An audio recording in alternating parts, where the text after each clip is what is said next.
Hello दोस्तों, स्वागत है आपका मोरल हिंदी कहानी में। मेरे चैनल को लाइक, सब्सक्राइब, शेयर और कमेंट्स करें। मैं आपके लिए ऐसी कहानियां लाता रहूंगा।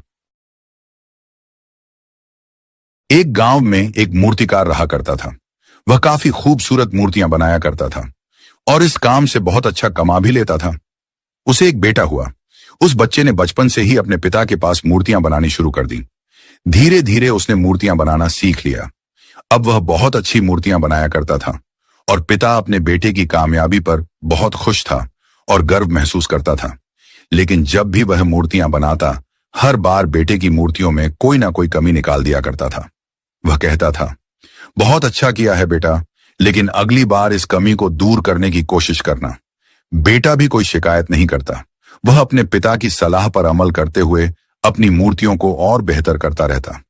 इस लगातार सुधार से बेटे की मूर्तियां अपने पिता से भी अच्छी बनने लगी और ऐसा समय भी आ गया कि लोग बेटे की मूर्तियों को बहुत पैसा देकर खरीदने लगे, जबकि उसके पिता की मूर्तियां पहली वाली कीमत पर ही बिकती रहीं।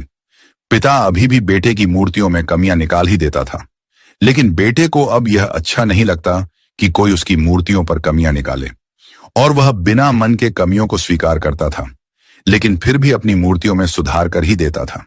एक दिन ऐसा भी आया कि जब बेटे के सब्र ने जवाब दे दिया। पिता इस बार जब कमियां निकाल रहा था तो बेटा बोला, आप तो ऐसे कहते हैं कि जैसे आप बहुत बड़े मूर्तिकार हों। अगर आपको इतनी समझ होती तो आपकी मूर्तियां इतनी कम दाम में नहीं बिकती। मुझे नहीं लगता कि अब आपके सलाह की मुझे जरूरत है। मेरी मूर्तियां बिल्कुल ठीक है। पिता ने जब बेटे की यह बात सुनी तो उसने अपने बेटे को सलाह देना और उसकी मूर्तियों में कमियां निकालना बंद कर दिया। कुछ महीने तो वह लड़का खुश रहा, लेकिन फिर उसने यह महसूस किया कि लोग अब उसकी मूर्तियों की इतनी तारीफ नहीं किया करते हैं जितनी पहले किया करते थे, और उसके मूर्तियों के दाम बढ़ना भी बंद हो गए और उसकी बिक्री बहुत कम होने लगी। शुरू में तो बेटे को कुछ समझ नहीं आया, लेकिन फिर वह अपने पिताजी के पास गया और उनसे इस समस्या के बारे में सारी बात बताई। उसके पिताजी ने बेटे की बातों को बहुत शांति से सुना, जैसे कि उन्हें पहले से पता था कि एक दिन इस प्रकार का सिचुएशन आएगा। बेटे ने भी इस बात को नोटिस किया और पूछा, क्या आप जानते थे कि ऐसा होने वाला है?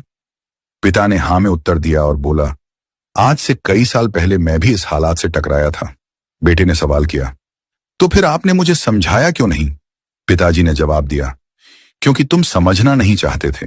मैं जानता हूं कि तुम्हारी जितनी अच्छी मूर्तियां मैं नहीं बनाता हूं। यह भी हो सकती है कि मूर्तियों के बारे में मेरी सलाह गलत हो।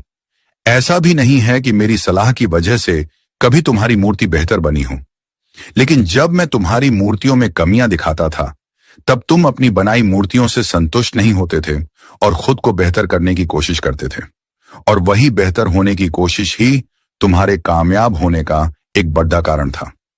लेकिन जिस दिन तुम अपने काम से संतुष्ट हो गए और तुमने यह भी मान लिया कि अब इसमें और बेहतर होने की कोई गुंजाइश ही नहीं है, तब तुम्हारी कामयाबी रुक गई। लोग हमेशा तुमसे बेहतर की उम्मीद रखते हैं और यही कारण है कि अब तुम्हारी मूर्तियों के लिए तुम्हारी तारीफ नहीं होती है और ना ही उनके लिए तुम्हें ज्यादा पैसे मिलते हैं। बेटा थोड़ी देर चुप रहा और फिर उसने सवाल किया, तो अब मुझे क्या करना चाहिए? पिता ने एक वाक्य में जवाब दिया, असंतुष्ट होना सीख लो। मान लो कि तुम में हमेशा बेहतर होने की गुंजाइश बाकी है। यही एक बात तुम्हें हमेशा आगे बढ़ने के लिए प्रेरित करती रहेगी, तुम्हें हमेशा बेहतर बनाते रहेगी। कहानी का सार दिन के उजाले की तरह साफ है।